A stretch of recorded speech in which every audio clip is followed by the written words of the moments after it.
like historical black songs, like Lift Every Voice and Sing and other songs that kind of spoke to the like history and the story of the elders. So it was really nice. Hello. How are you? Welcome. How are you? Hi. You are sister. Are you cousin? Yes. Oh, how are you?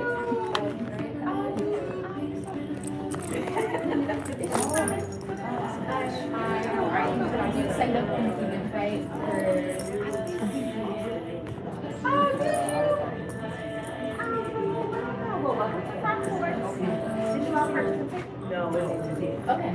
Then if you're able to use Zelle or Cash App, either one is fine. Just $10 for Good. It's filling up. And then if you want to pay, just sit for yes, yeah. You know.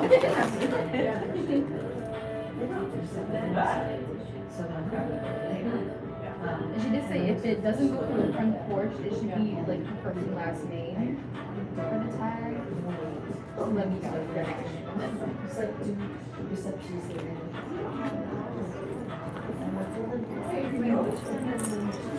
See, it's not coming in, it's not giving you that option.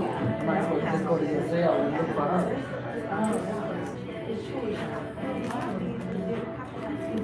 That's what I did, I closed it. But anyway, I finally found a place. Yeah. So, so there we go. You said it should come up in front porch, Yeah, if so it then you does, click it it should and then be. oh, yeah, send it to your bank, you know? Please tell me. It's already have them. And Right, it's because I already making- got there. It's making you do. Go through. That's what that's what it did to me too. Yeah. Okay, so it's not sending to your app.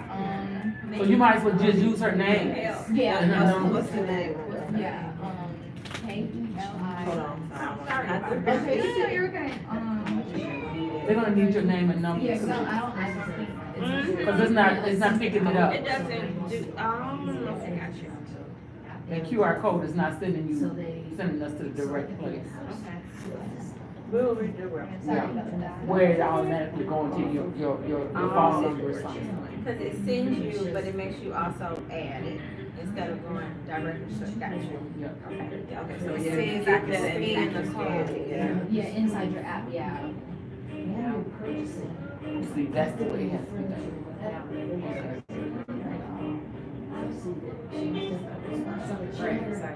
Technology sometimes is a curse and a blessing. That's right? that one, or it is. I don't love porch cards. Okay. You don't love it? I don't love it. That's cause you're an old soul. One of the things they when you go to a restaurant and they see how big you are. I hate it. What's this? As a menu, Yeah. I know you like it. I'm like, give me a paper. copy. Yes, yes. They should have both, because to me, they just totally ignoring the whole different, generation and all that. Cause I know people, well, you got some people in their sixties that want to deal with it, they want a menu, they don't want it. I would say I look towards the younger generation. I'm still watching the scandal. Right, right. Agreed. She's been doing that. That was like just recently, so. But anyway, my company said, oh, we're all done. Cause you know what? I've seen one, I didn't see one. Being of the like So it generation was all like really. that went from Dewey Decimal System Yes. to computers. And Yeah. we just left the card catalog, you Yep. know, and like Oregon Trail was like the best game. Did you all play Oregon Trail? I sure did. I love that game. Did you play I Oregon actually Trail? did, yeah. You did? And so she. Where you she lose reminded me to say, 3 oxen to like Yeah, and then you get crossing the the fish. right. Yeah. Yeah. I love that. we discussed those perfectly. But it's weird. Because we got email while I was in college. AOL. Right. And like Yahoo, I still have my Yahoo, my first. No, I had Prodigy forever. And I finally had to go over and migrate to Gmail. People, and I even the D157 Prodigy.net. I'm like, oh, I gotta get out of that one. Yeah. I remember when it wasn't an email system, and I worked with this guy at the job I was, and he was a computer tech. So he had created his own system that we could use through our company. And I was like, he was way ahead of where we were actually going. I'm like, this is interesting. He was teaching me how he was coding things and saying, wow. So not yet. Because I remember I used the lost the train of thought. When we were communicating overseas, I used to tell things. Oh yeah, back in the day. Well, you know, I grew up with typewriters, even before they were electric typewriters.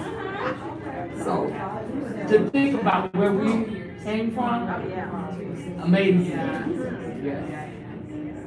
Truly amazing.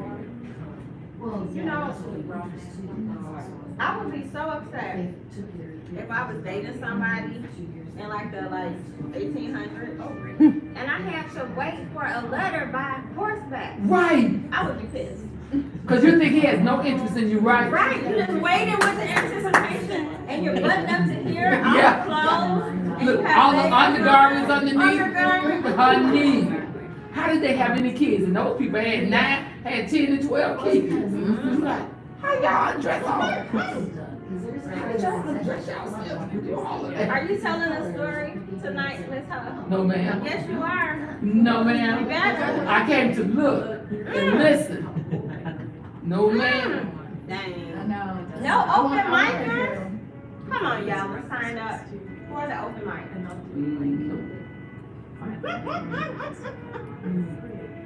You can tell a story about Jesus. How you learn how to ride a bike. If you have a Madison Street memory.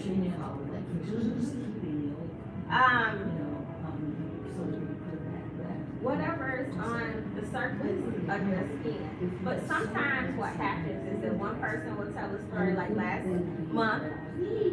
One person told a story And it about a started up. bully, and then everybody wanted to tell a story about a bully.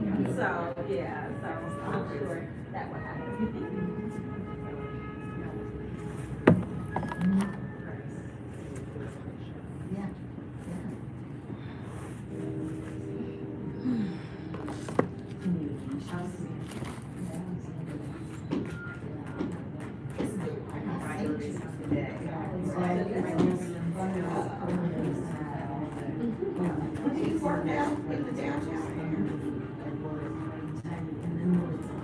What you just did, right? Oh, I know. Right, just go like, I promise you. Yeah.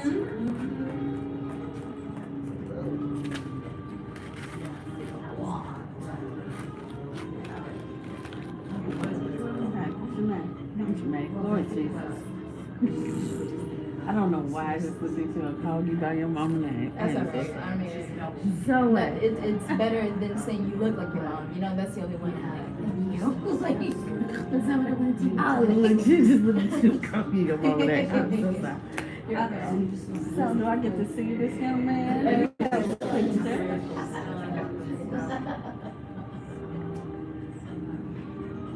We think it's funny to always tell people that we're successful members.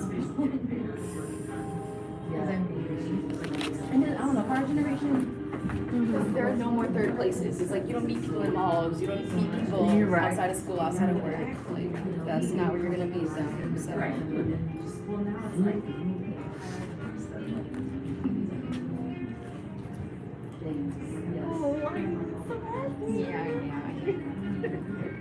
Yeah. He's a sweet guy. I love her pictures. Like for my birthday. Yeah, he's a good guy. Wait, let me see this picture again. Which one? No, the one where his face. Yeah. Okay, he looks like somebody. Hold on. I'm over here looking. Let me see. Oh, Jesus. Go to Google. I could be tripping because I have very unique vision. LOL. No, it's fine. People, my mom, what did she say he looked like? Oh my god, what did she say? She said Keanu Reeves and someone else. Mm-hmm.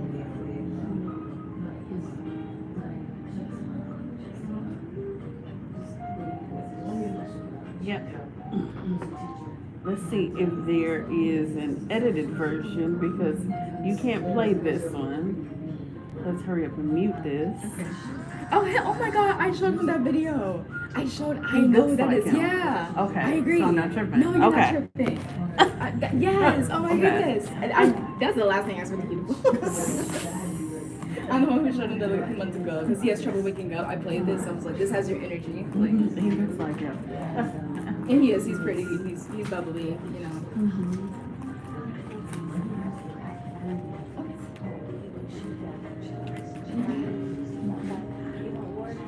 You know, I would like to move that closer so that I can keep this and have my phone. Because my mama wants me to do YouTube live for her. You want this table? That's okay.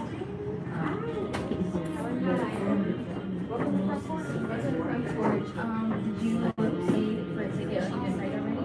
Okay, great. You said that Put that in front of that because I don't want anybody to hit it. Pizza, bathroom is far left.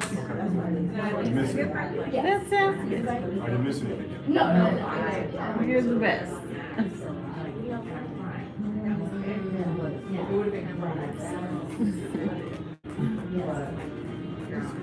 Yeah, it's good. Yeah.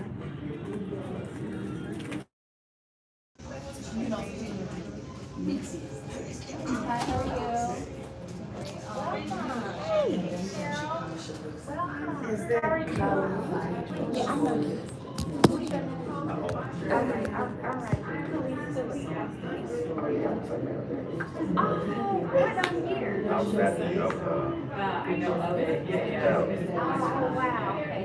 And you serve oh, okay. So please make sure that you in person. Make sure that you sign up for our open mic. And this is Pizza, beer, water, and the how are you? I gotta pay. Yes. Oh, thank you. Thank you.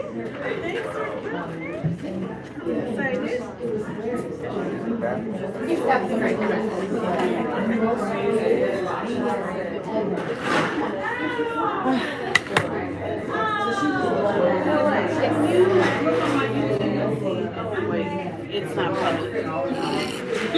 For the live. Yeah. Let me see if I can text it. No, that was their first week. What about now? Are you trying to get to see? Oh wait, that is me showing you. Yeah. Yeah. Look at me making that face. Oh, okay. All right, everyone. We're about to get started, so if you want something to drink or eat or use the restroom, please be sure to do that. And the one thing about storytelling now is what makes a good storytelling experience is the people that are here. And we have no one to sign up for the open mic. So I think that as we kind of get used to one another, we'll kind of inch closer along to people being open. Now, I will say this, my favorite stories are grandma stories. So if there's anyone, and we have our featured storyteller tonight, Jessica LaShawn, who is really walking in the footprint of the legacy of her mother. And let's go with it. So we'll start in a few minutes.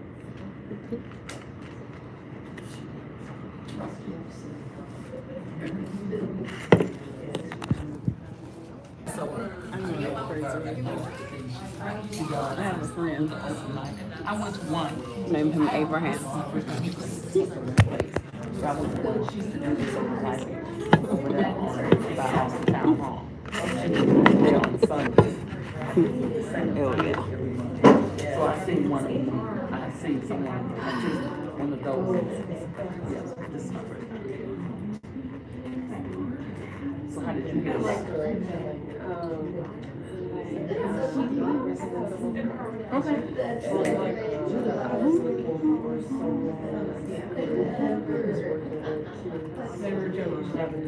Good Tuesday evening, everyone. How y'all doing? Bless. Y'all look so good. Just kind of give yourselves a round of applause. Y'all made it through the week. That's the kind of Westside story. So that helps us feel very special here. My name is Khalees Stewart. I serve as the founder and ED of Front Porch Art Center. And you're on our front porch. All right, all right. For those of you who don't know, Front Porch Art Center launched in 2019 with the mission of providing more arts and cultural events and programming and I would say experiences out west. So often we have to leave our neighborhood for everything. And we thought, you know what, let's just kind of create a space for our stories, narratives, and lives to be celebrated out west. Don't we need it? Yes, we do. Because people are always saying stuff about the west side. Mm-hmm. So we like to think that, well, I will say this. When I told my grandmother on her K-Town front porch, Cullerton, Carlisle, that I was going to grad school to study Black Studies, she said, well, you can sit out on the front porch and learn everything you need to know about Black people. Yeah. You don't need to go to grad school. But I did, and I found in that there wasn't a lot written about the West Side either. I'm like, how do we produce such greatness? But we are often overlooked, continuously overlooked. So we like to create and have spaces like this which can bring people in fellowship. Welcome. And we're so happy that you were able to join us today. Storytelling is very much what we've done for like thousands of years, right? Thinking about that first fire, right, being lit, and the way that people would gather at the end of the day to talk about what happened, to share their successes, their testimonies, what they found out. And for us, West Side Stories is very much mapping. It's mapping in its testimony, humor, drama. And so, what's a story? Anything is a story, y'all. Come on. And so, if you were to join the open mic, you would have 5 to 7 minutes to talk about something that happened to you, something you learned.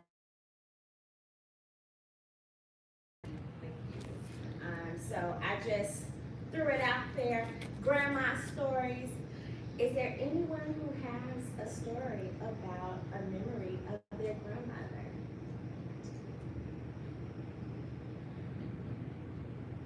Nobody? Dang. What about a story about a party? Or a memory of something that used to be that is no longer there?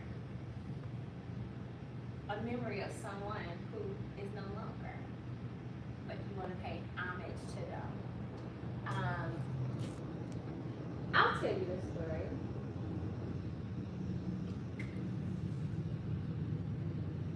So much of my life is centered on the front porch. And when I told my first boyfriend that I had created a arts organization called Front Porch. He said that's because your grandmama wouldn't let you come up off the front porch, okay? Which I thought was funny. But next door to my grandmother's house was my best friend.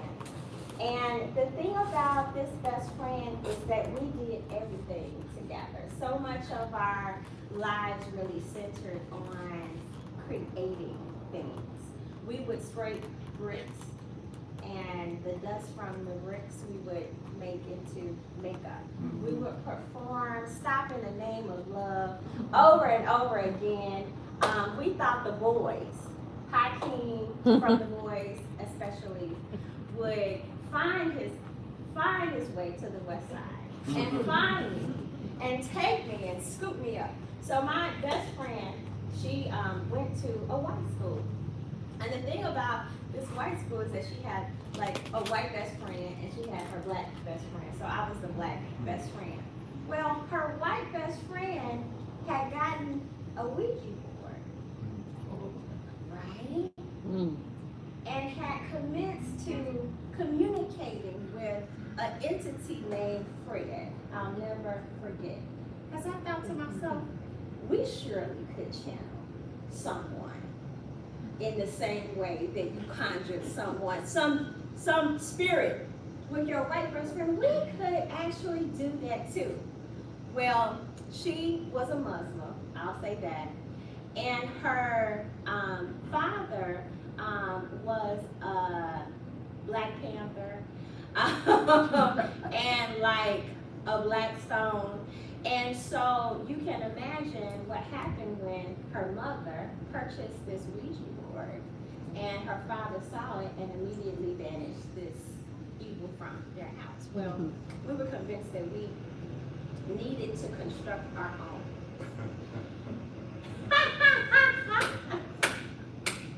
It gets funny. So we took notebook paper and we created from memory the letters of the alphabet and the yes and no. Well, it was a windy night. Something about the breeze from the 90s just used to just howl down those blocks. And just, I don't want to say it's different breeze from right now, but I don't know. Yes, it was. It was. You have to be truthful. What Yes, it happened was. to the breeze? Right. Right? We have these bits of papers spread out right in front of us, trying to stop each one from blowing, right? We didn't have the planchette that would move around the space.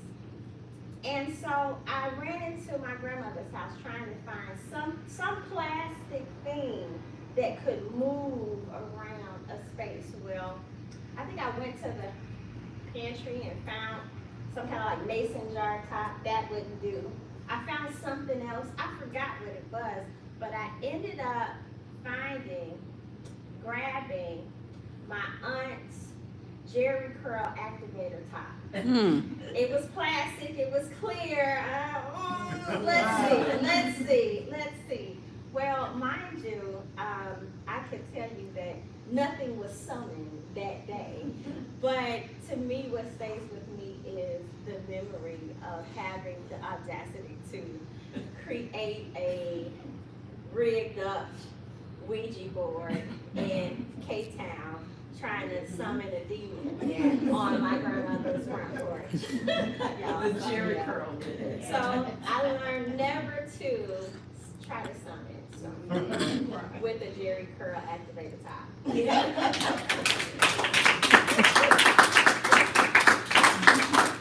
you so much. All right, well, is there anyone who has a story that they want to share? Because we have one feature tonight, so much of our night will really be taken up by your memory. Miss Huff, I'm gonna call you. Why don't you call me? I met Miss Huff through her work with Bethel New Life, and she just retired. What, this year or last year? May 31st. May 31st. Y'all give it up for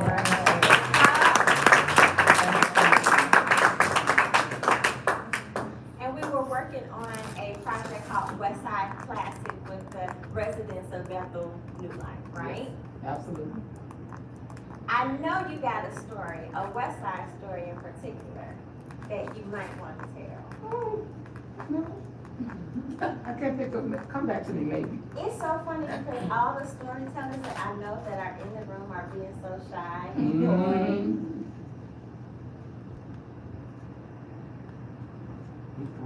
Well, I guess we're gonna wait. Cheryl, I know you have a story. You have a testimony because the one thing that we had talked about, can I share? Sure. That Tara Stamps has her rootedness in the Cabrini Green projects Projects, where yeah. she grew up. Yeah. And I know, Cheryl, you said that you also have stories and memories of being rooted in that space and being grown up there. Would you like to share a memory? I mean, Just get I'll up here just and take up it'll the come space quick. and maybe someone else can tell a better story. No. And- Just get up. All right, well, Cheryl is the owner of Studio 928 in Oak Park, an amazing art space as well. So you can Yeah, thank you. So this time I expected to do it. I actually was at the studio Have you signed up for tonight it on and Eventbrite, like purchase tickets online? got Okay, home because so I got if you want, you frustrated can as sign a up through business here, owner through with Cash a App, or through Zelle. potential customer, and when you're a business via owner, you cash. don't have to Yes. take customers who make you Just feel a $10, certain that's way. That's right. And so I was like, ugh, I have to get out of here. I just have to get out of this space and breathe some air. I'll just go home, have some dinner, work some more. And then I think I solved the problem. I sent some contracts out, and then I stood up and took a deep breath, and my alarm went off, and it said 6 o'clock. You're supposed to be at 5851 West Dallas. So I just For got Carly back in Stewart, the car and drove KE. back out here. So that's a good story, right? Yeah. So L.I. yeah, so I came a long way. Last name Stewart. From Cabrini to my art studio in Oak Park. I moved there from 37th and State. I can't believe I'm standing here telling you this. With my grandmother and the Pythian building, which was an 8-story building that was for the Knights of the Pythias. And as a little girl, everything was huge to me. And I have some great memories there, but not specifically with my grandmother. That's why I didn't speak up. It was my grandfather. So anyway, that building is torn down, so that's gone. And what I was sharing with Kali is that all of my roots, my African-American roots where I grew up, have been torn down. So from 37th and State, my mom, who was 16 when she gave birth to me, so at the age of 5, we moved to Cabrini. So that when she was 21, she moved us into an apartment there. And so we lived there from the time I was 8 years old to the time I was, or 5 years old till the time I was 12, I think. And so during that time I saw it'd be a really nice place to live. There was lots of green grass and play jungle gyms and all that kind of stuff, and friends and jump rope, and the candy lady on the 8th floor, and all that good stuff. And then we lived there through the time when Martin Luther King was assassinated. And Thank you so I much. think one of my greatest memories is just being able to enjoy that time, living really close to Lincoln Park Zoo, walking there, walking to Old Town, seeing the go-go dancers dancing in the windows in the strip in Old Town. Everything was close. It was like Cabrini Green and then Rush Street. Right. It was right next door, you know, and Farmer Brown's. was there. Anybody remember Farmer Brown's the best barbecue chicken in the world? That's gone as well. So of course, as you know, they tore Cabrini Green down. So I have no place to go, hey, I grew up there. They're gone, you know? And so it's interesting going back there many years later. I go to a gym there now at 30. Her name is Ladrissa. She has an amazing gym there. So I got to visit the space, the empty lot where my grandma's building was. And then Cabrini, of course, is, you know, a little bougie area now where the rent is super high. And New City Y or something like that. yeah, none of the little row houses are still there. Yeah, but for the most part, it's a full circle for me. And so where I live now is in LaGrange. So I go 37th State, Cabrini, Valpo, because what happened while my mom was in Cabrini was she met my amazing Girl Scout leader. I'm telling my whole life story here. There you go. She met my amazing Girl Scout leader. So Girl Scouting is a big part of my life. It lights me right up. I could talk about that all day. So I have a Girl Scout troop. And so through my Girl Scout leader, my mom met Walt Reiner, who was a professor at Valparaiso University, and they went on this sociological experiment, and they brought the first black families into Valparaiso. So we were one of the first black families to live in Valpo. We were integrating, we were part of the project, so we were the fourth family to move in there. Yeah.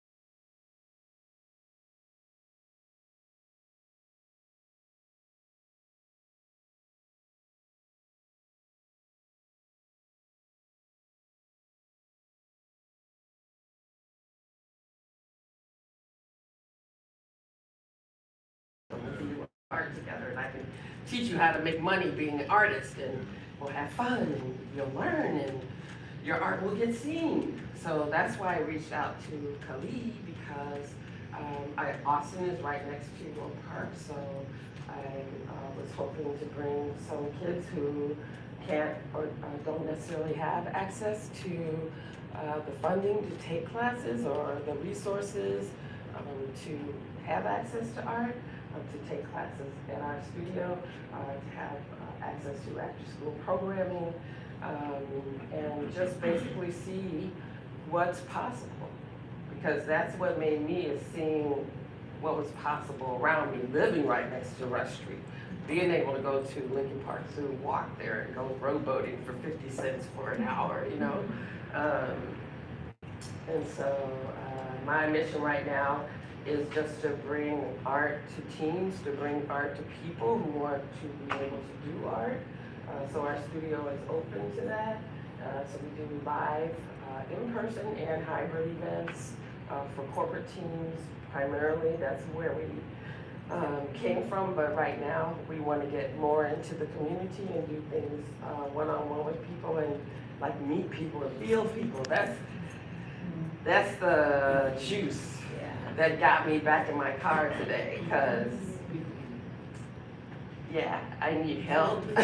Lord, universe, you know, it's like I don't want to say overwhelmed, because I don't want to focus on the negative. I want to say what I need, what I want is to have someone help me organize and service my clients and reach out to the community and be more than I can be by myself.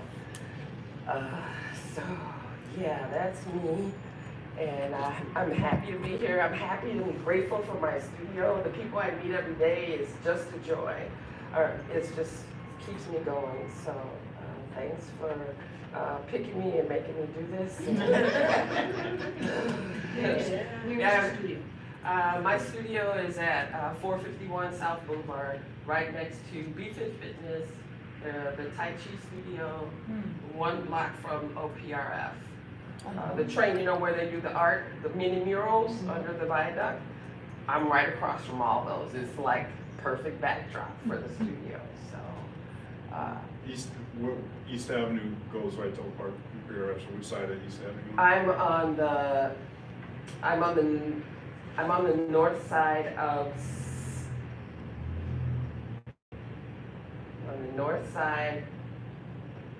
the street on South Boulevard, and East Avenue goes north and Or south. south, Yeah, so I'm east. Thank you. Directions. And also, if you ever want to visit there, don't put in 451 South Boulevard, because Google Maps sends you to the back of the studio. You have to put in 447 South Boulevard or BFit Fitness. So I'm Studio 928, hashtag Studio 928. Come by and take some time for art.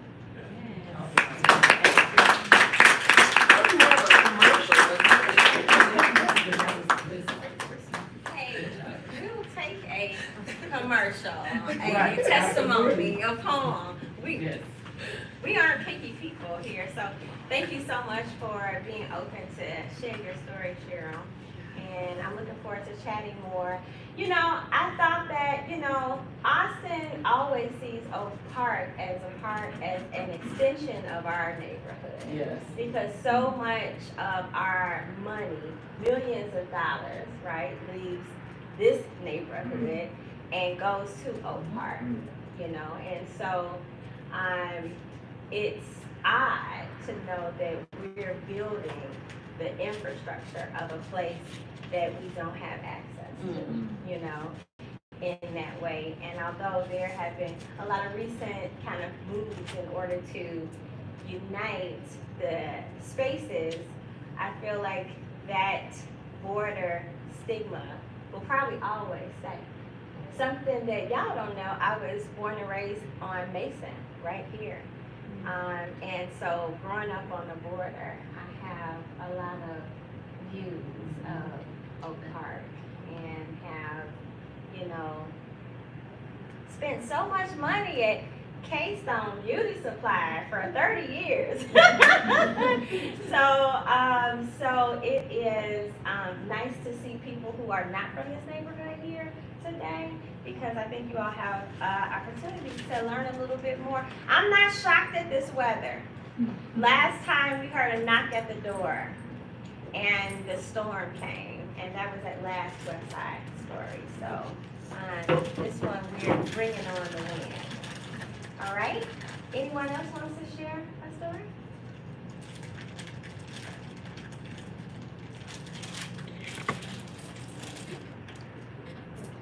I mean, I'm not ready, but you will make me be ready.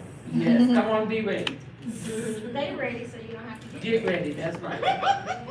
Welcome. So I'm Chris, and I'm ready. and I'm from Oak Park. So this is in development, and I was planning maybe till it's next month, but I'll try it now. 2019, I had just closed down my business and was feeling a little adrift, and also feeling super spontaneous in a way that probably would not have been possible previously. And so before I got married, I met a girl at a retreat, and then she said she was going to another retreat in the Dominican Republic, and did I want to join her? I said, yeah, whatever. And so a couple weeks later, I'm on a flight to the Dominican Republic. I have no travel guide. I have not read anything. I'm on an 8-day trip, and I've booked a hotel for the first 4 days. And after that, I don't know what I'm doing. And my philosophy was I was gonna get on the ground and kind of figure it out. I have enjoyed traveling to Latin American countries because my experience as a biracial person is that I'm usually been in a place where nobody looked like me. And in South America and Central America, everybody looks like me. And so I felt a lot more comfortable in those environments. And so after landing and getting my rental car, the guy that got my rental car refused to believe that I was not Dominican. But usually once I start talking, my Spanish is okay, but not great.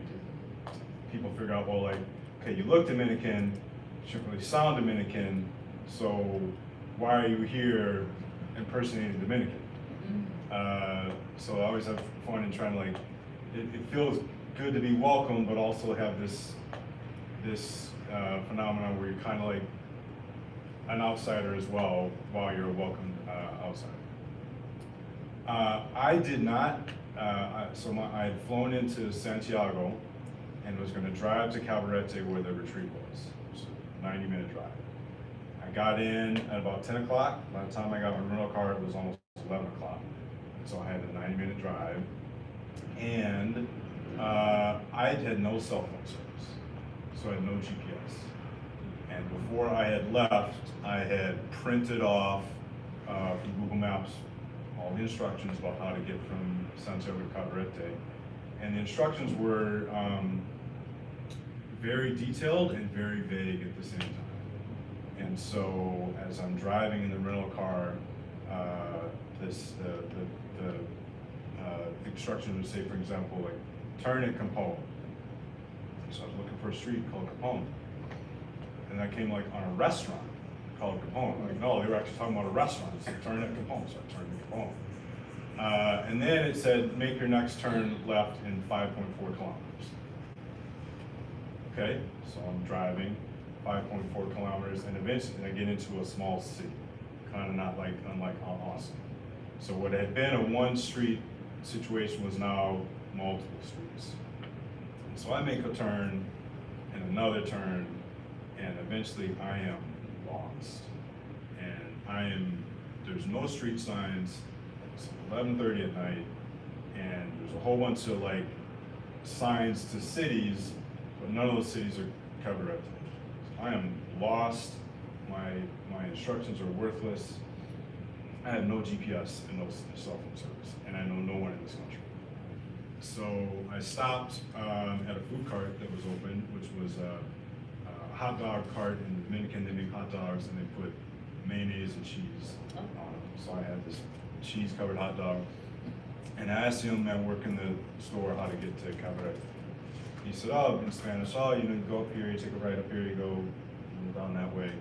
And then the guy in the back of the food truck says, no, that's not right here. You gotta go, like, you gotta go take a right, and then you go down by the police station, and you go on this road, and then you take another left up there. And my Spanish is okay, not great, and I'm trying to remember all this. And I said, okay, I think I got it. And I get on the road, and I take a right, go down, and I don't see a police station, but like I see a police car, and so I take a left over there, and I go on further, and then like driving along, and the street lamps are getting fewer and fewer, and the neighborhood's getting more and more desolate, and I think I am very lost again. And I'm in an environment that looked a lot like the West Side of Chicago. There's not a lot happening, but there are, it is a black neighborhood. And so it felt very much like environments I've been around in Chicago. The only thing that was missing was the flashing blue camera on the street posts that that they're looking at you. And so I stopped at a food cart in this neighborhood, and it was a little empanada cart, and this aged, rail-thin woman, a black woman, with a handkerchief on her head. I asked her for a pork empanada, and she served me an empanada, and I asked her something along the lines of, ¿sabes la calle que va a Cabaret? What's the street, do you know where the street is that goes to Cabaret? She said, yeah, it's that street right there.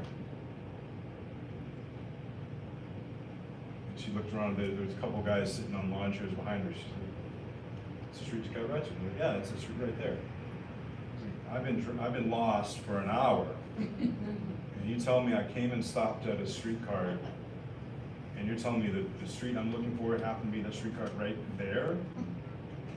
That's the street I'm looking for right there that I've been lost an hour for? Like, can I trust them? Is what I'm thinking. Just then, there's a fancy SUV, a white Mercedes SUV that comes up to that intersection, and I can see he's got a flat tire, and that flat tire is about to come off the road. He pulls up, and there's a gas station up a little bit further up, and he's trying to do that gas station, but that gas station is closed. And so the men in the neighborhood, they all start gathering around this SUV, and he rolls on the window, and I see inside, it's a fair-skinned man, probably Dominican. And the men are saying they're gonna try to help him with this tire. Now, the gas station's closed. I can guarantee they don't have the fancy tire that he's put on that Mercedes SUV anyway. But like I instantly felt that me, this outsider, was safer in that neighborhood, more comfortable and accepted in that neighborhood than he was. So I figured, well, chances are that fancy SUV came from Cabarete. So I got in my car and was on that road that he had come from. And I drove for an hour, and I drove through no street signs, no signs for Cabarete, no anything like that. I drove through town after town. I saw people out playing board games in the middle of the night under street lamps. I saw kids huddled up next to computers, next to closed business because they were trying to get the Wi-Fi inside of the business. I saw people up walking on the town, and after 45 minutes, I don't know if this is the right road. I don't know if it's the right way, but I know if this is not the right road, this is long, like it's going to be a hard mistake to undo. And after about an hour, the road ends. You see a sign. It says Cabarete 30 kilometers an hour. So I took that right, found my hotel. The hotel was closed on. It was 1 o'clock in the morning now. There was a gate to get in the hotel. I opened up the gate, and the hotel parking lot is desolate. I turn on my flashlight on my phone, and I see somebody inside turn on a flashlight. So I froze. Because in the U.S., if you're going into an establishment after it's closed down, and somebody puts a flashlight on you, something bad happens. And I walked up, the black gentleman walked up to me, and he gave me a little whiteboard. And the whiteboard said, "Welcome, Chris. We had to close down. We were expecting you. Here's your room key. Enjoy your stay." And so I got the key, and I took my stuff up to my room, and it was in the right spot. And it was just a reminder and a beautiful moment. Not my grandmother, but someone that reminded me of my grandmother. That was like, I was looking out for me and taking care of me, but in the black community we talk about like skin folk and kinfolk, right? And not all your skin folk is your kinfolk, and these were people in a totally different country that spoke a different language from me, but nevertheless were looking out for me and trying to make sure I got the right place. So, did you buy a ticket when you did right before? You did $18 on Zelle. Yeah. Just $10. Just $10. Thank you very much. Thank you so much. We're sharing stories right now if you're The interested. Not unexpected. listening. Okay. The Anyway. Welcome. You got a story to tell. You do? That's a story. Well, does anyone else have a story? Raven? Listen, I'm a teacher, and it's funny that I'm like having to call on people. So I'm gonna just pause on our on me digging for stories, y'all, because we have an amazing feature that we definitely want to celebrate and honor and welcome to the front. The mic that's not here is still very much a open mic. You're so pretty. I just took that picture of you with the fan, and I'm looking at it. Oh, so, you all, please welcome Jessica LaShawn. Jessica LaShawn is, well, first of all, shout out to St. Mel in the building tonight. There are a number of us who went to Providence St. Mel and who have stories. And Jessica LaShawn I met many years ago at Providence St. Mel, being the amazing human that she is, always.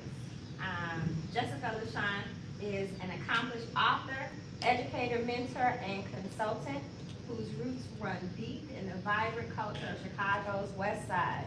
Raised by her grandparents in a traditional Christian home.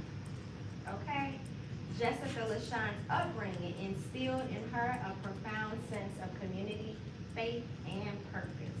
Her poetry, rich in themes of atonement, destiny, unity, reflects her commitment to fostering understanding and connection.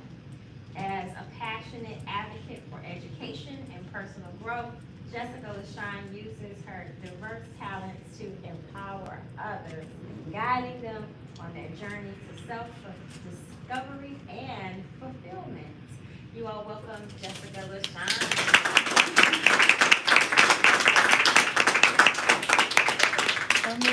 Go mentor. Hi everyone, how are you? Okay, I'm gonna prop this up. This is one of my very first publications. Look at that, right there for you. Alright, if you don't mind, I'm feeling a little old school today. It's an honor to be here with you all and to have such amazing energy in the room. I'm grateful for Leslie inviting me here to share some moments. She asked me to talk about my grandmother. I was raised by my grandparents here on the west side of Chicago, and when I tell you I have had a life, thanks to the upbringing from my grandparents. I wouldn't trade it for anything in the world, and if at any point in time I get emotional, it's because both of them have passed on. And to know that some people in the room have actually had memories with them will just touch me even more. But the gentleman just shared his story. I think I want to share a little bit of a story of one time I was absolutely reckless with my life, and if my grandparents really knew what had happened, they would have snatched me up and whooped me as an adult. So I'll talk about the time that I decided to sneak away to Los Angeles, California to cover the BET Awards with only enough money to get a plane ticket there and a plane ticket back.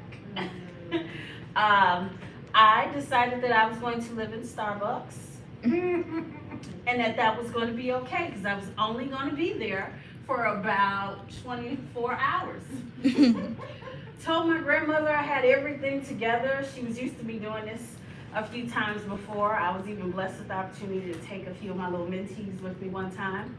But this was reckless. So I went and I decided to stay there at Starbucks. And when I got there after the awards show, I realized that this wasn't a good idea because I wasn't the only one spending the night at Starbucks.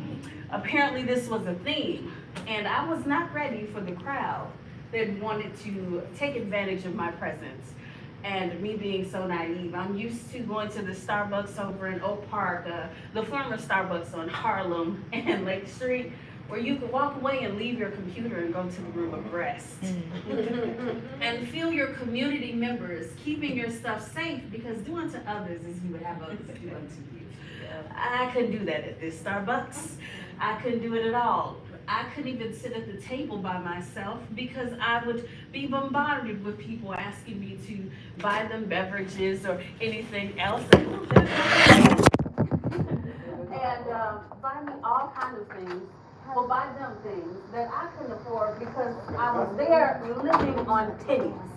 So I try to pray out to God to help me, and if God can get me out of this situation, I promise Just not to make such reckless decisions again. And the Lord heard my prayer because all of a sudden, what's this group name? One Direction decided that they wanted to come into Starbucks. And they brought a crowd with them that you would not imagine. And I mean, I'm not talking about 50 people. I'm not talking about 100 people. I'm talking about within 15 minutes, it was about 500 girls. If you have your banking app, when people go into their phone, your banking app, and you So like I scan the had to QR pack up code my through stuff and leave the. because security had to come and close down Starbucks. Okay. So that they could sit down and have their beverages. But in the middle of that, I actually ran into one of my friends, and just because I'm recording on YouTube right now, I'm not going to say his name, but I ran into one of my friends. He's now a very prominent actor, and do y'all know, he said, "What are you doing here? And you look like you have a little bit of issue." Some holding laptops and just doing all of this stuff. And I was like, I did something so stupid. My grandma don't know. I came here with no money and I don't know what I'm gonna do. And I thought I could sleep in the Starbucks and it's not working. And he was like, girl, you crazy. Let me call my manager and let me get you a hotel. I said, they don't have no hotels. They got $400 and $500 and I got it. And he was like, girl, shut up. So he's texting his little manager, and he was like, all right, go to the JW hotel. I said, excuse me? The JW? I don't know if y'all know, give me her name. that's a pretty coin. And I said, sir, K-E. I love you, I appreciate you, but sir, I'm not putting out for that. I can't do it. I can't do any of that. He was like, girl, I'm just giving you this hotel to get you the hotel. You don't owe me anything. And he actually told me that he really appreciated the fact that I did an interview with him back in the day before. He was like, thanks. And I was like, oh, the power of sowing seeds. So I said, thank you. So I went to that hotel. I ain't never been so happy to touch some Egyptian cotton sheets. You could tell I just slept on that pillow just thanking God. And I took my butt home.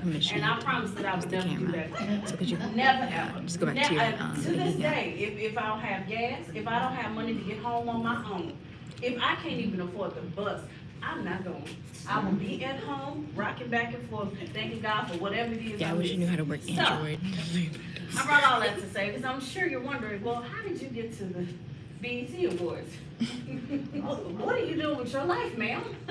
So it all started when there was this group by the name of Immature. Back in the day. I heard about them. I was a fan of this show called Thea. And so there was a young lady on there called Brandy, one of the best singers in the world. And so I was introduced to Immature because she was singing background for Immature. You got it? So, what happened? Yeah, so I found out that they were doing something at George's Music Room. How many of you remember George's Music Room? Yes. So I begged my grandfather, please take me to go meet these boys at George's Music Room. I did. I promise I will get straight A's. I promise. Please take me. So he took me with his sister. And she was nagging the whole way. Why do we have to be outside? It's so hot. Going to go see some little neckhead boys. I don't want to go see them. So we got there and there was a line around the corner to meet these little boys. And my granddaddy didn't care. He was in the car and he was doing whatever he wanted to do. But his sister cared. My good Aunt Ruth was basically saying that she didn't have time to fool with this. We could only be out here for a certain amount of time. She had to get home. Something about bingo, and I know that I wasn't a priority. So I stood out there, and that's the life-changing moment that started it all for me, because I was in line and I saw her pressuring my grandfather, and she was working my grandfather's nerves. So I was like, all right. I saw this beautiful black woman just float to the front of the line, and she was like, hi, I'm here to interview the boys. And they let her right in, and I said, oh, that's all you got to do?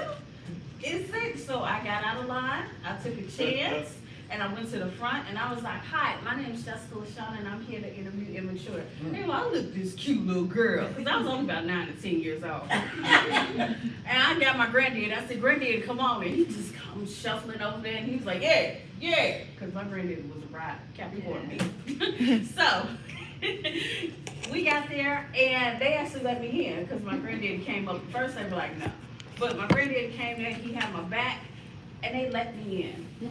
And I got to meet the boys that I just loved and dreamed about.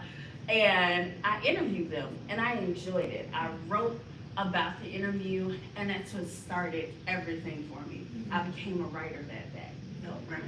And what made my story unique is that it wasn't about writing about them, it was writing about what changed their lives. They got them to that place. What made them so special? How did they see an opportunity? How did they convince their parents to take advantage of this opportunity? That became the story of my life.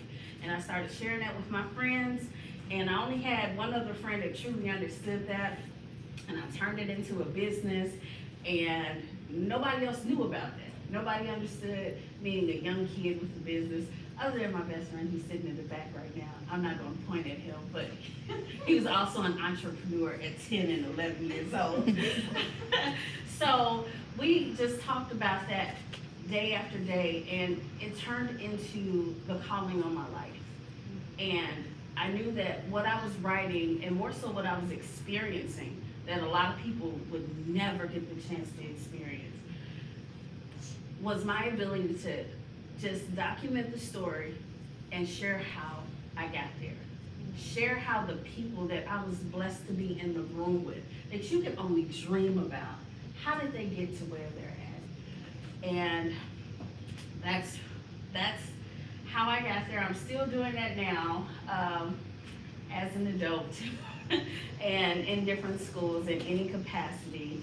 And there was no better time of me seeing the power of your network, the power of knowing your purpose and seizing an opportunity, like the time that my grandmother decided to get her friends together and take on the city of Chicago's alderman and mayor. So this is the story I'm here to tell you guys. And I might leave a little bit out because I don't want nobody coming for me. Okay.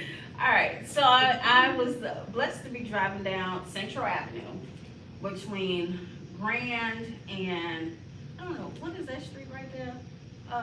Not before North Avenue, but that bridge. Anyone who's from this area? Bloomingdale. Bloomingdale. Thank you. God bless you.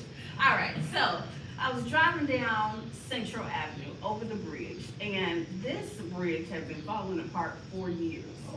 For years upon years. And I was trying so hard to avoid a pothole. And there was a semi-truck to the right of me. There was a semi-truck on the other side of the street, and they were trying to avoid potholes. So you have 3 cars trying to avoid potholes, and we almost hit each other. And it was nothing but the grace of God that kept all of us away from each other. So I go home, and I tell my grandparents, they need to do something about that bridge. I almost died. And my grandparents thought I was being dramatic, because I am very dramatic. And eventually, they saw that I was serious. I was really shaken up by this. So my grandmother was like, the bridge can't be that bad. My grandmother doesn't drive. My grandfather, there was no need for him to drive down that way. So he was like, okay, let's all get in the car and let's go see the bridge. I said, not going on the death trap again. Not doing it. He's like, let's go see the bridge. So, because of me being dramatic, I told them to pull over and then we could go walk on the bridge, but I wasn't going to drive on the bridge. We get up there, we walk on the bridge, and my grandmother sees for herself people almost hitting each other while we're there. And she's like, oh no, they almost tried to kill my child with this bridge. We got to do something about this. So my grandmother gets on the phone, and I don't know if y'all know this, but a 55-year-old black woman will call every last one of her friends from the time she was 14 all the way up into their sisters and brothers and get everybody on the phone line. And she did that, And she got some of her best friends together, and they formed this thing called the Grassroots Coalition. And they said that they were going to find what happened to that money for the bridge, because back in the day, folks used to watch the news. They used to care about what was going on in the community. And they heard something about some grant funding, and they were like, what happened to the money for the bridge? And they started digging in it and investigating, and finally they found out what happened to it and where it was, and it shouldn't have been there. And so they raised awareness about it. Now, I had to go back on to Alcorn, the Alcorn State University. Good old HBCU. And so I had to go back to school. But every time I came home, there was an update about the bridge.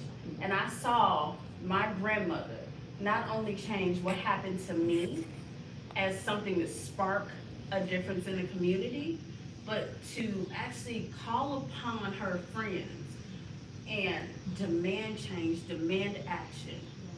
And I saw that I kind of had that same spirit in me for what I was going through, but I never connected it to the power and the influence of my grandparents.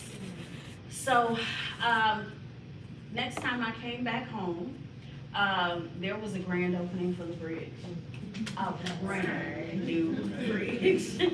And it was a big old semi-parade of people going back and forth, and I just remember looking over and seeing my grandmother with her 8 friends just sitting there proud.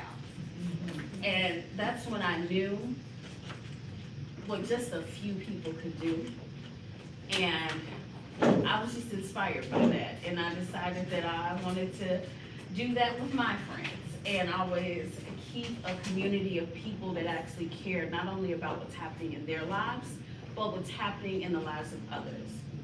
We're sitting right here, but you never know how us sitting right here impacts somebody that may walk past just for a second, or how someone driving past that thinks maybe Austin isn't doing anything, but they see us here having a good time, despite other images they might see. So just the power of showing up as you are, the way you're meant to be here, and using that not only as a calling, but understanding it has a purpose.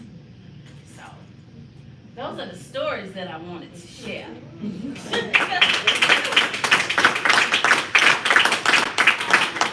don't know, any questions? I don't know what else I need to do. Anybody have any questions? How old were you when you went to the BET Awards and all that? That was in my 20s, so anywhere between 25 and 30. Yeah. But when I went by myself, yeah, I was 30. I was a 30-year-old fool. That was the last time. Yes. Mhm. But that was about it. Anybody else? No? Okay. Favorite member of One Direction? Oh, that would be it. Yeah, because I wouldn't have been able to really point them out. That wasn't really my forte. But I knew who they were when that one girl screamed at the top of her lungs. I don't know if y'all have ever heard a scream like that. A young girl excited, that soprano hits you, and it freezes time. So, yeah, to know that one girl did that and tweeted it. No, she didn't tweet. I'm sorry. That was Snapchat era. Snapchatted it, and it was instantaneous. It's like they all came from one section and it just gathered right there. So, yeah, One Direction was pretty cool though. They held the door when I had to get out. So. Can you read something from your book? Okay. Yeah. Please. You know what's crazy? When I released this book, I thought I was really doing something. Now that I read it back, I'm like, oh, I was so young and cute. Somebody pick a page on. 15. 7. Okay, let's see which one comes up. What's the name of the book? Oh, I never knew what time it was. If you know me, that is a very accurate title. What is it about? Hmm? What is it about? Oh, great question. That would actually matter, huh? So it is about, it's just a collection of poems that I wrote while attending this wonderful program called Young Chicago Authors.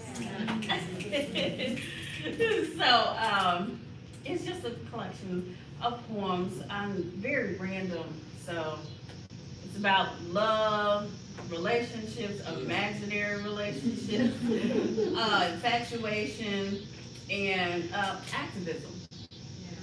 So, fortunately, whoever chose 15, Common Ground by Jessica LaShawn, inspired by a guy I don't think I've met yet. Now, I'm not going to apologize, but when I read my poetry, there is some kind of West Indian woman that comes out. I don't know who she is, but I'm just going to respect her presence, okay? All right. Call me now. Call me now. All right, and I have not read over this, and hope my eyes are good. All right. Okay, once again, this is called Common Ground. I'm caught in a spiritual revival. I'm feeling like David after he beat Goliath. I'm yearning to hear my true calling, taking my pen to pad and waiting for a testament, finding joy in verbs joined with nouns in the sentence that I formed becoming profound. Where is my lyrical healing? Hidden behind the messages buried deep in the poems that are over time I've written, or in your eyes. Each time I see the passion in you when you decide to decipher thoughts and write. I'm caught in a spiritual revival. I feel closer to the Lord whenever I jot down the flows he plays in my mind all night and day and bestows them upon your sweet face. I feel like my journey to God's front door is no longer just a dramatization in my mind, but reality each time I write and see you by my side. I feel like I'm getting closer to my Father. Whenever my rhymes come out like water, flowing out of propaganda, I see my pen capturing an image of you with each letter forming on a page if you would notice. My vision of you is not in colors but words, on a page assimilating light from Zion to words in the Kabbalah. I see my God residing in you, and I just want to touch and see his face. For your vessel proves his amazing grace. Like Jacob and Isaac, I want to test your faith. Have you down on your knees seeking the Lord's grace so that the man in you would know the power of true faith. I want a seed of prosperity in you, that you will exceed to your future generations because you, my King, I find to be amazing. God has given so much strength to you, and like a leech, I'm drawn to embezzle from you. I have found my common ground.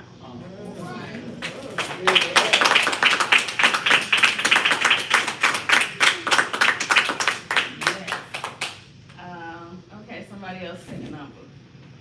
24. 24. Okay. Let's see what's actually favorite. Okay, so I gotta go.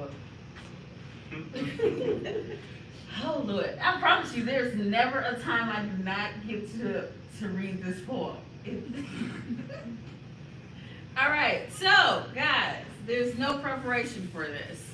This is one of my most requested poems, and kids love it. It is called I Had to Fart. Let me prepare myself, okay. Here we go.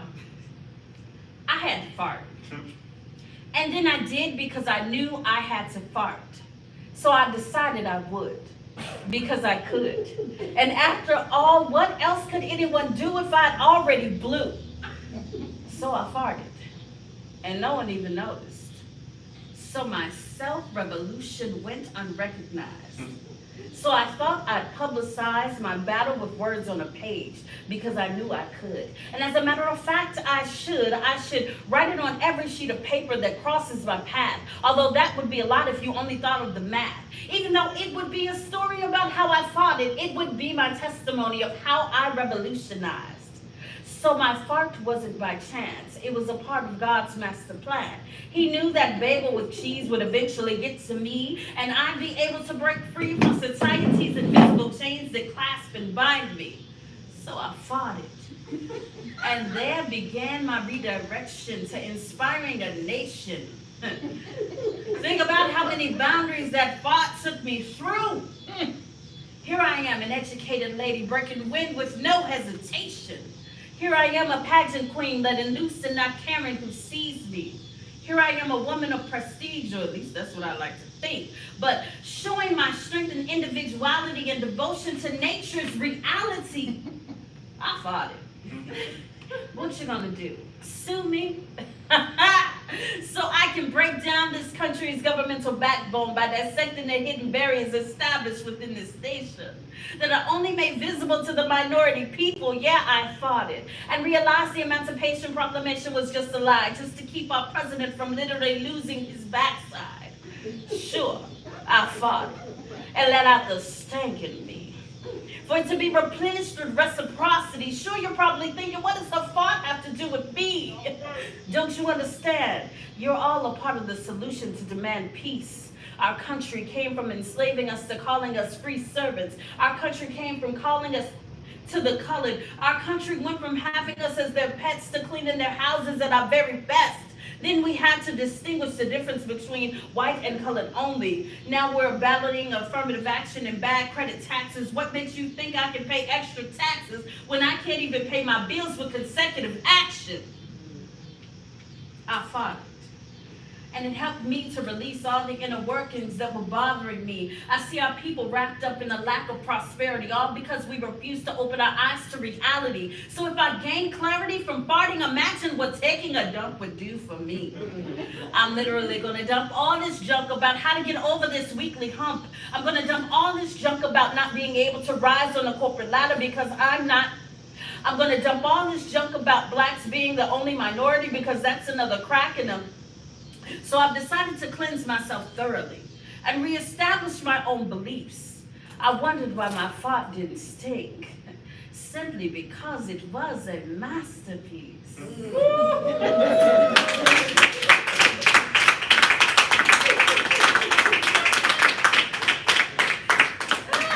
kind of like that one. Okay, I guess I can do one more. Yes. Okay, so somebody pick a number. I like the number game. 1. Number 1. Let's see. Thank you. Oh.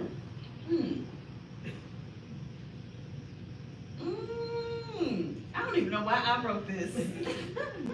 Oh, okay. It's called AIDS. I probably have only read this one time in my life, and that was when I wrote it.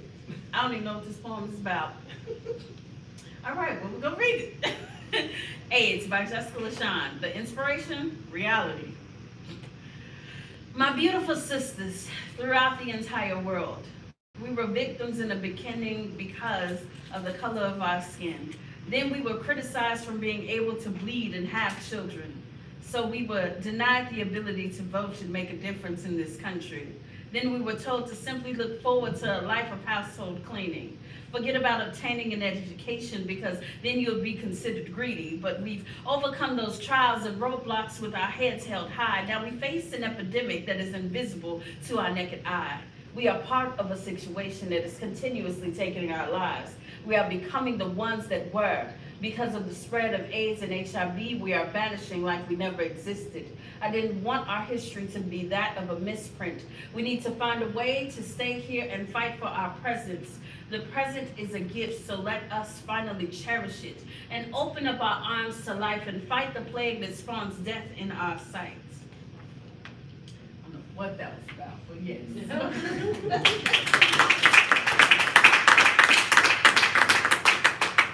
Okay, I want to read another just because I don't like that one.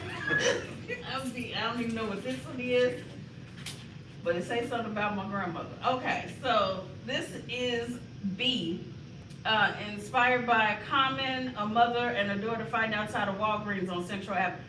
Random, on my way here, there was a couple fighting on Madison and Central, literally fighting because they just could not agree on who should get on the bus first.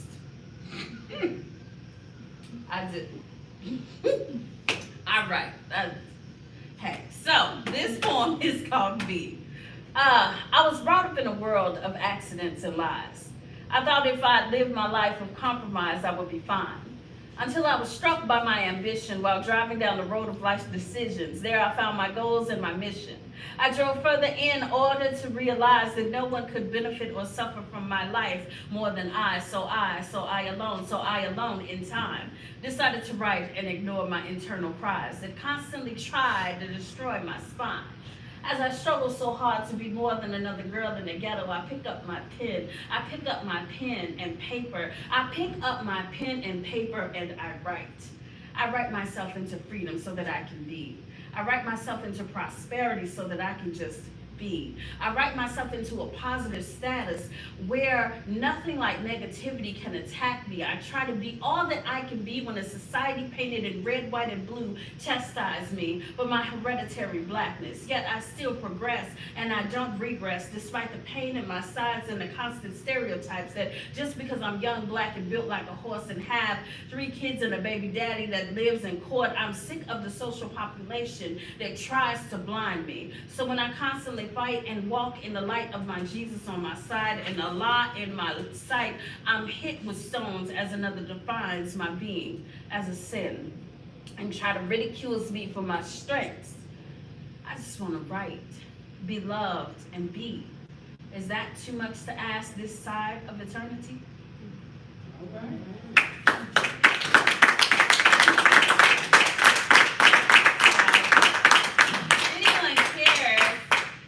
Buy my books on Amazon. I have a few more. Most of them now are like business books, but don't worry, you'll be able to see. Thank you so much for having me. I appreciate you all. Make sure you document your stories. Your life is worth it. You're here for a reason. Your story matters. And thank you to my friends for coming. Look, one more time for Jessica LaShawn, y'all.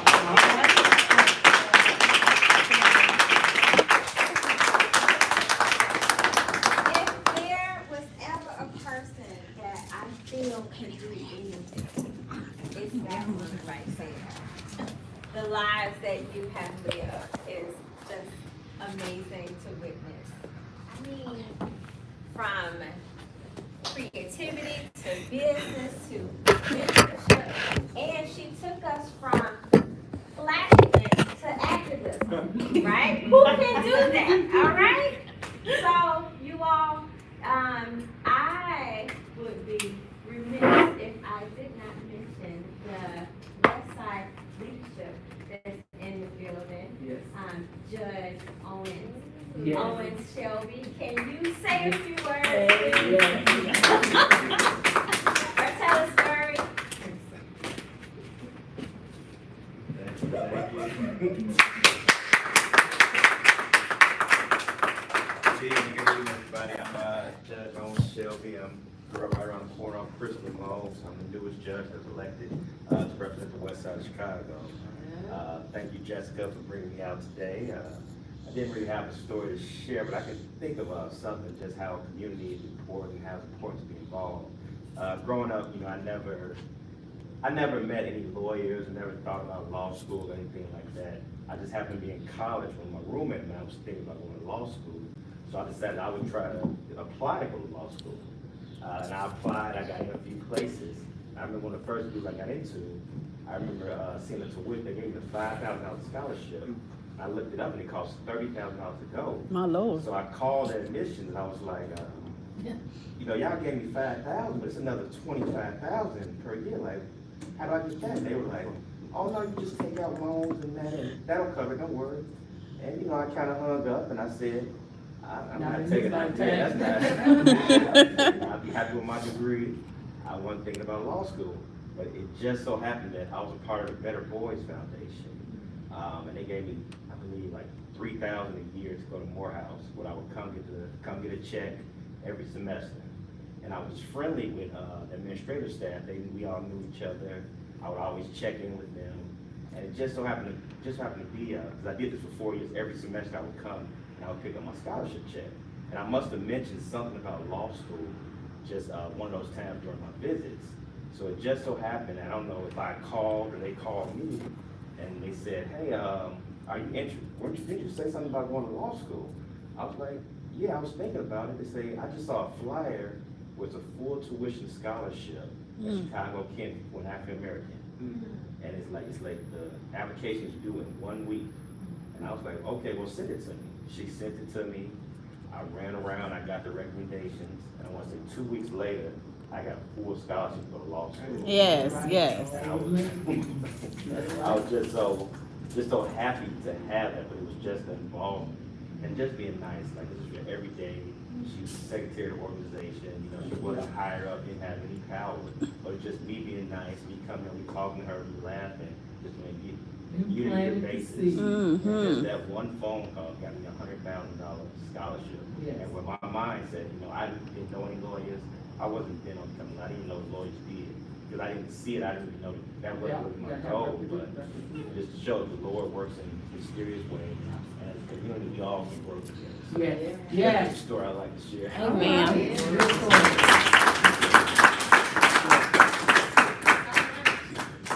Does anyone want to close us out? You all are too shy. Don't ever come back here. Next time you come, you get to have a story with you because I'm just so thankful for the crowd. I'm thankful for the stories, the testimonies, those of you who shared so much of who you are, how you got here, you know, mapping as we talked about before. I hope that you all have heard something that you can carry with you out into the world today. And thank you for coming to Westside Stories and joining us on our very modest front porch.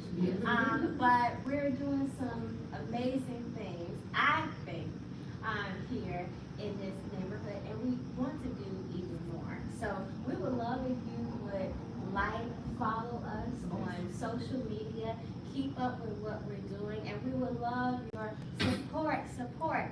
We've never had a physical space. I like to say that we were alley cats, and now we're house cats, just for the fact that a lot of our work for the first 4 years, we did it in empty lots, in gardens, in backyards, and so now that we're growing in senior buildings, okay, where 2 or more are gathered. And so we want to continue to amplify the voices from out west and celebrate who we are as a people. I mean, my God, there's so much to celebrate in spite of. Absolutely. There's so much to celebrate. And there's a quote that says, sometimes you have to laugh in the place where you want to cry. And I carry that with me for sure. So, okay, come on. Did you fart? No, that was him yawning. That was him yawning. I was like, because I fired. You know, I was right. But thank you all so much for coming. And I want to thank our feature, Jessica LaShawn, who is just amazing, you all. Thank each and every one of you. And Cheryl has a question. Oh, I just wanted to invite everyone to our open house on September 7th. So those of you who indicated you wanted to stop by September 7th, would be a good time. It opens at 10 a.m. and it goes till 4 p.m. So we're Art Studio 928 and we're in Oak Park. Any other information to share from the neighborhood?